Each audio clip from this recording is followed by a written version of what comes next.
Everyone, আমি ঈশিতা। আমার নতুন একটি ব্লগে তোমাদের অনেক স্বাগত। আশা করি তোমরা সবাই ভালো আছো আর আমিও ভালো আছি। তো আজকে তোমাদের একটা জিনিস দেখাই, যেটা হচ্ছে আমি কত ছাদে গাছ লাগিয়েছি। প্রথমে তোমরা এইগুলো দেখো। প্রথমত টবগুলো কালার করা কমপ্লিট হয়ে গেছে আমার, আর এখানে গাছে ফুল ফোটা স্টার্টও হয়ে গেছে। আর এখানে দুটো স্ট্রবেরির গাছ লাগিয়েছিলাম, ওখানে ইনকা, তারপরে এখানে আমার বেরিজ গাছের ডাল বসানো।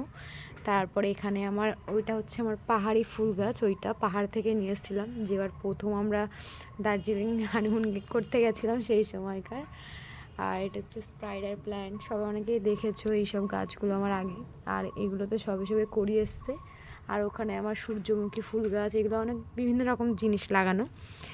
আর এখানে এটা আমার ঘরে থাকে, ঠিক আছে। এটা প্রিন্ট করা, এর ভিতরে একটা মানি প্ল্যান্ট। আর তার ভেতরে আমি এর ভেতরে অনেকগুলো পদ্ম ফুলের দানা দিয়েছিলাম। এবার তার থেকে আমার এখানে এই 3টে গাছ অনেক বড় হয়ে গেছে। এবার এইগুলো আমি এখন আজকে বসানোর প্ল্যানিং করছি এই টবটার ভেতরে। টব বলতে এটা একটা বড় জলের বোতল, ইনভার্টারের যে জলের বোতলগুলো হয়, ইনভার্টারের ভেতরে যে জলগুলো দেওয়া হয়, সেই জলের বোতল ওপর থেকে কেটে নিয়েছি আমি। কেটে নিয়ে দেখি এর ভেতরে একটা বসিয়ে কেমন হয় কি না হয়। আর এগুলো এত বড় হয়ে গেছে, তার ভেতরে একটা তুলতে গিয়ে আমি ছিঁড়েই ফেলেছি ডাল। ঠিক আছে, এর ভেতরে আরও হচ্ছে। আর এখানে আমি 3টে আছে, এর ভেতর থেকে একটা তো মিনিমাম বসাবই। তো দেখা যাক এটা হয় কি না। আরও নিচে আমি টব নিয়ে এসেছি, আগেরও পদ্ম ফুল আছে বাড়িতে, সেগুলো ফোটে, বাট এই কালারটা একটু আনকমন কালার। এই জন্য দেখা যাক এটা এর ভেতরে হয় কি না।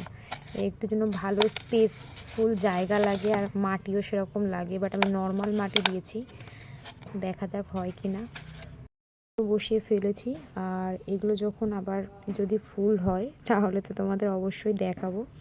তো ভাবছি এখানে 2টো বসিয়ে দিই, কারণ না হলে এগুলো নষ্ট হয়ে যাবে। কারণ আমার এখনও বড় গামলা কেনা হয়নি, তো গামলা কিনে তারপরে আবার নতুন যেগুলো চারা বেরাচ্ছে সেইগুলো বসাবো।